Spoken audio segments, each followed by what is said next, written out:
Salut à tous, aujourd'hui on se retrouve pour une nouvelle vidéo et la dernière avant les prochaines vidéos qui seront sur vraiment la commune.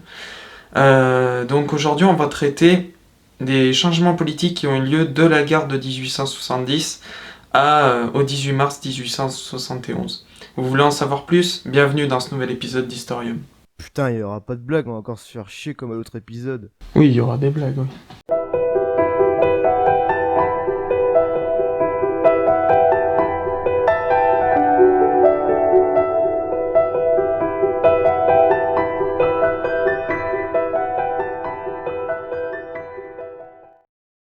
Alors oui, normalement j'étais censé commencer la commune, mais là je me suis rendu compte à l'écriture du script qu'il manquait des choses. Ouais, c'est le monteur, c'est juste pour dire que les données incomplètes, c'est de ma faute parce qu'on s'est un peu appelé sur Discord, on a fait un peu trop de Rocket League.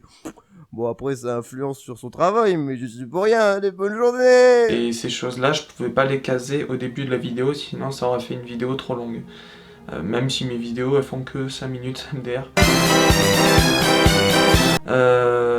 Ce que j'ai décidé de faire, c'était de faire une petite vidéo à part pour vous expliquer et ensuite qu'on attaque directement au 18 mars. Après la guerre de 1870, l'armistice est signé le 28 janvier comme nous l'avons vu dans la dernière vidéo. Mais les choses ne s'arrêtent pas là. Le 8 février, l'Assemblée nationale doit être élue et un gouvernement définitif doit être mis en place, ce qui deviendra plus tard la Troisième République. Deux candidats sont en liste. Gambetta, Léon Gambetta, qui est partisan d'une république radicale et de défense nationale face à l'ennemi prussien, et Adolphe Thiers, qui est partisan d'une union libérale et d'une capitulation, enfin d'une paix française. Le résultat de ces élections sont que Thiers est élu à 26 départements contre 8 pour Gambetta, et donc Thiers est élu à l'Assemblée nationale comme étant président de la Chambre des députés. Mais Gambetta, lui, qui a été élu dans 8 départements, a été élu majoritairement à Paris même. Et donc les Parisiens sont partisans à une défense et à une république assez radicale, tandis que les provinciaux sont partisans à une paix rapide et à une union libérale, vu qu'ils ont élu Thiers à 26 départements, comme je vous l'ai dit. Alors cette Chambre des députés, comment elle s'est constituée?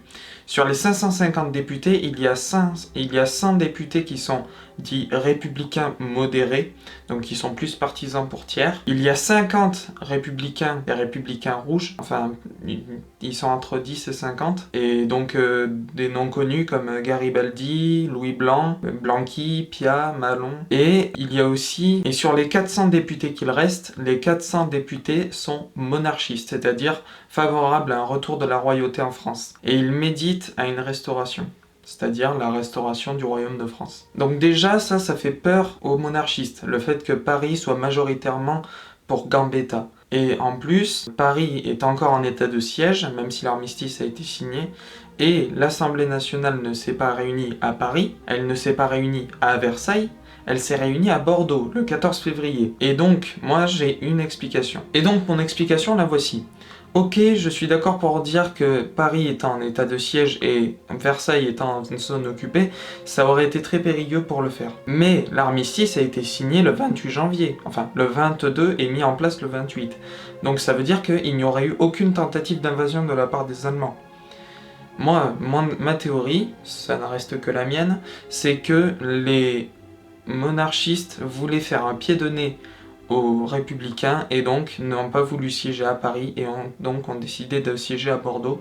Bordeaux qui est plutôt connu comme étant une ville assez conservatrice. Cette Assemblée nationale, plutôt cette Chambre des députés, va prendre deux mesures capitales dans la suite des événements. La première, ils vont interdire la réouverture des ateliers nationaux, c'est-à-dire les ateliers de grande manufacture où sont entassés des milliers de salariés prolétaires qui vivent en tant que gardes nationaux. Je rappelle qu'à Paris, en 1870, il y a 400 000 gardes nationaux, c'est-à-dire la population en armes. Donc, sur ces 400 000, il y en a 400 000 qui ne retrouveront pas de travail.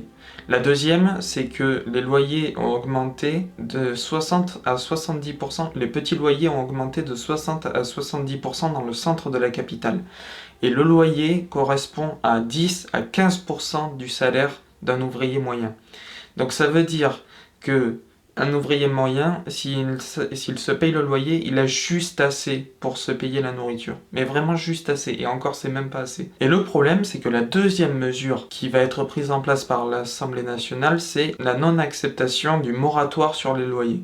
C'est-à-dire que pendant le siège de Paris, le loyer a été mis en place. C'est-à-dire que pendant le siège de Paris, les loyers ont été gelés, donc pendant la durée du siège, et là, les monarchistes disent qu'il faut rembourser ces loyers-là. Donc ça va mettre la population de Paris en foudre, mais il y a un événement qui va les mettre hors d'eux et qui vont faire en sorte qu'ils vont prendre part à l'insurrection, et cet événement, on en parlera la prochaine fois. Merci à tous d'avoir regardé cette vidéo, j'espère qu'elle vous a plu. Alors s'il y a eu beaucoup de E justement, c'est parce que le texte n'était pas écrit, j'ai fait tout ça de tête. Donc j'espère que ça vous aura plu. Vous pouvez vous abonner, la partager, laisser un commentaire, enfin faites ce que vous voulez. Et pour la prochaine vidéo, j'en profite de vous le dire maintenant, j'aurai besoin de vous. Voilà, merci d'avoir regardé et à la semaine prochaine.